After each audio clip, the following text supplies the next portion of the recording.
let's before we end this show, let's kick it over to Ethan as he gets a welcome back by giving us a curveball of the week.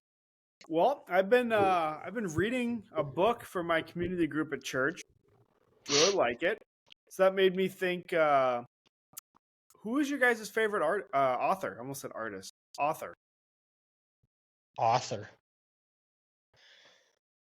Ooh. Hmm. I have read quite a few books over the last few years. And it hasn't really all been by one certain author per se. So, oh, and my bookshelf is covered by posters, so I can't even really look at what I have. But, I mean, if we're going way back to like elementary school when we were forced to read, you could never go wrong with some the Matt Christopher sports novels.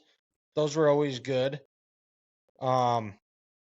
Mitch Albom had two really good books, Tuesdays with Maury, and he did a biography about Bo Schembechler. That was a really good one. Let me I always look. like Gary Paulson. About the Gary Hatchet. Paulson had some good ones. Yep. That was a good one. Winter. Those were just phenomenal. What was it? I think I read this one in like sixth grade. I don't know who the author was, but is it 4 Miles to Pinecone? I don't know if I ever read that one. Oh, son of a gun. But I don't know. It's hard for me to say I have a specific favorite author because of the books I've read. It hasn't been by the same individual. Right. You know, they've been about people or, you know, Joe Buck wrote a book, Urban Meyer did. But the one I was talking about earlier, guys, it's actually right here by Michael Hawley. It's he was the columnist for, I think it's the Boston Herald, with about Brady and Belichick and how their dynasty, got started and where it ended. And this came out in like 2016. So the most juicy part of this book, of course, was Aaron Hernandez. I'm talking about the Patriots without talking about him. And then Deflategate. So like I said, I'm pretty sure Michael Hawley here was a journalist for the Boston Herald. And he did a fantastic job about writing this book about Brady and Belichick. And then also there's another one I got to get into here soon. Let me pull it up here. It's Ian O'Connor, and he's just got a book it's just called Belichick. Okay. And actually, I do have a favorite author, and it's because he's been on the podcast. It's Dan Winnesota. So there we go. There we go. Cheap answer, but it's a good one. I also got to say there was another series of books I've had to read when I was younger. Was it like Ethan and Dill? Was it the Magic Treehouse books? Were like, yeah, those were great. Yeah, I do remember all of those when we were younger. Or the guy who wrote the Hardy Boys. I can't think of who was that. I have no idea. I got nothing there. I got to go with John Eldridge though. This is the book we're reading for church right now, Fathered by God. Just talks about the masculinity journey, just the different stages. Honestly, like it's really good just to be able to reflect back, like on what your life was like as a kid, what in each stage to and then you also kind of see like how you're always in each stage at any given time. It's not always like a straight linear line. So it's a good one if you guys want to read it. Like I definitely suggest John Eldridge. Just bought another one of his books actually on Saturday. So okay, yeah. All right. Well then, I suppose that wraps it up here. We'll be recapping Dynasty each 2 episodes that are released from until the completion of that. At some point, we will be we got to be talking baseball because pitchers and catchers have reported for spring training. We are 38 days from opening day.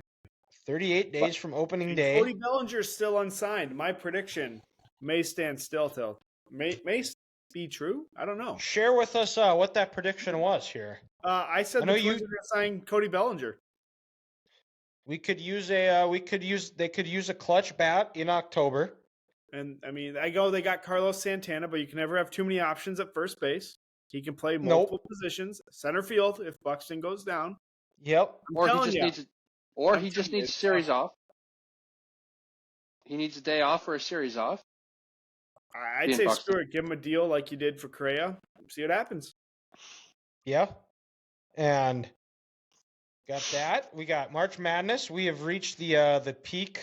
We are reaching the end of the regular season. We got tournaments starting. I'll actually be going to the NDSU UND basketball game this Saturday. That's a big one.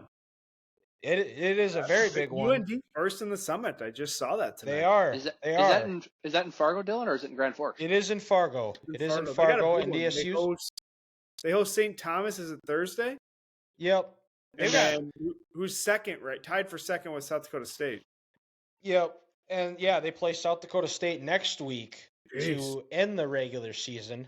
The NDSU women are playing. This is probably their best season in the Division I era right now. Are they leading playing some of their best? What's that? Are they leading the Summit? They're number 2. South Dakota State's still undefeated, but they should have beat them in Fargo a couple of weeks back. But it was tied with like a minute to go, and then they just got a case of the turnovers and ended up kind of giving it away. So we got some big ones. NDSU looking to avenge a loss from earlier where they lost at the buzzer, essentially, against UND up in Grand Forks. So some revenge. I'm excited because it'll be the first time I'll actually get to be in in their new basketball arena since it's been completed. You haven't been in there?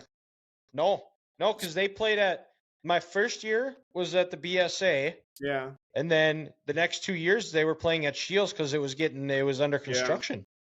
Yeah. So it is a very nice arena, but they totally effed up the seats. So very tight. That's what I've heard. That's been the consensus because Fargo Media is making a push to get 5,000 there on Saturday. So hopefully it's going to be a raucous environment.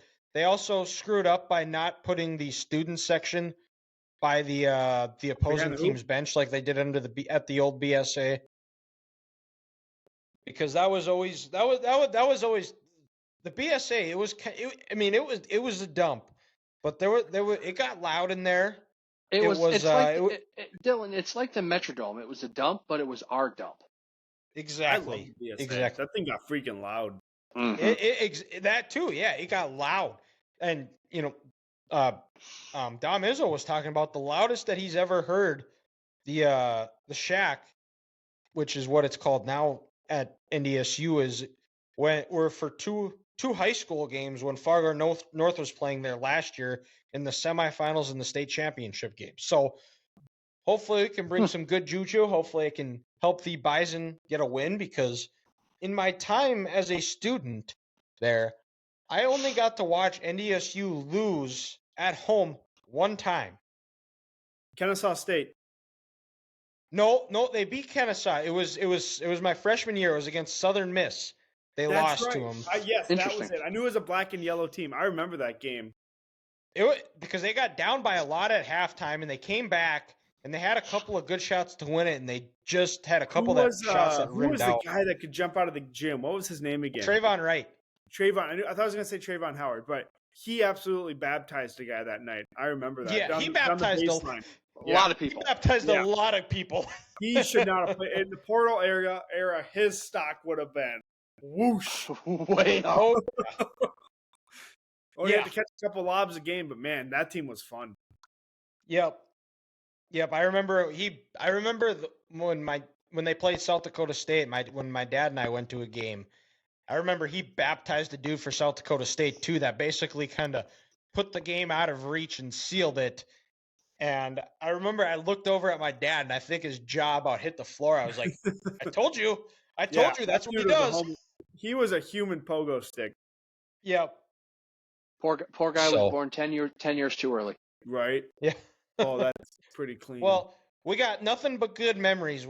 We're happy he did stay at Bison. So that wraps up this episode of the Three Guys Talking Ball podcast. Check us out on all of our socials. posting content there. 3GTV podcast, Three Guys Talking Ball podcast. Make sure you subscribe, like, rate, leave a review. And we will talk to you next week.